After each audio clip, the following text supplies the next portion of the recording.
नमस्कार प्रणाम हर हर महादेव बोलेंगे छोड़ भाई म्यूजिक डायरेक्टर कृष्णा कमाल।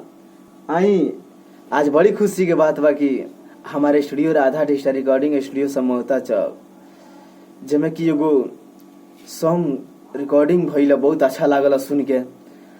राखी के सॉन्ग जौन गाना के नाम बा हल्दी से दे द भैया रखिया के नेगवा, जेमे के सिंगर बानी माही मुकेश जी। ये गाना सुननी है बहुत अच्छा लागल और बोले गाना सुनी लगी और ये गाना का प्यार दुलार जरूर दम लगी।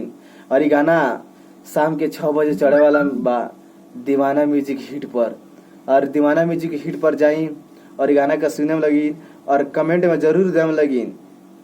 और ये से बेहतरीन गाना रोलिंग के सुने के मिली दीवाना म्यूजिक हिट पर। और आई हमार छोट भाई माही मुकेश जी से कुछ सुनी लगी, कुछ सुनावे के चाहतानी। नमस्कार प्रणाम हर हर महादेव। हमरो लोगन के छोट भाई माही मुकेश रो तमाम भोजपुरिया श्रोता गोल के गोल छुके गोल लागतनी। आए भैया बड़ी खुशी के बात बा जे एगो हमार कृष्णा भैया जी के स्टूडियो से एगो रिकॉर्डिंग भइल राखी बंधन के सॉन्ग बहुत मस्त बा भैया। यही तरह अच्छा लगी भैया तो कमेंट में लिखे मैं से अच्छा गावल जाई भैया। और सुनी ई गाना के सुनावल जाता और सुन के जरूर बताएं।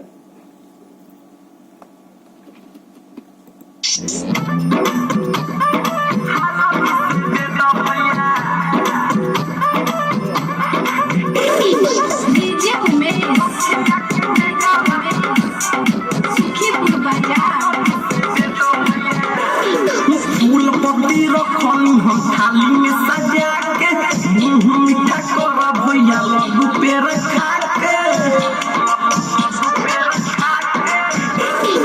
फूल पत्ती रखल हम थाली में सजा के मुंह मीठा कर भैया लड्डू पे रखा के। खारा बार पीछे न बढ़ावता रोडेगा, खारा बार पीछे न बढ़ावता रोडेगा। हाला से दे दो भैया, हाला से दे दो भैया रखिया के नेगावा, जल्दी से दे दो भैया रखिया के नेगावा। हाला से दे दो भैया। और बोले कि गाना अच्छा लगी तो जरूर कमेंट में प्यार दुलार और लिख के देम लगिन। अपना भाई के ऐसे ही बनाम लगिन कि ऐसे बेहतरीन गाना गाई हमार छोट भाई माही मुकेश जी। चली नमस्कार प्रणाम। तनी फटाफट बताए लोगी तो कैसन गाना भाई कमेंट में जरूर देम लगिन। नमस्कार प्रणाम हर हर महादेव। नमस्कार प्रणाम भैया।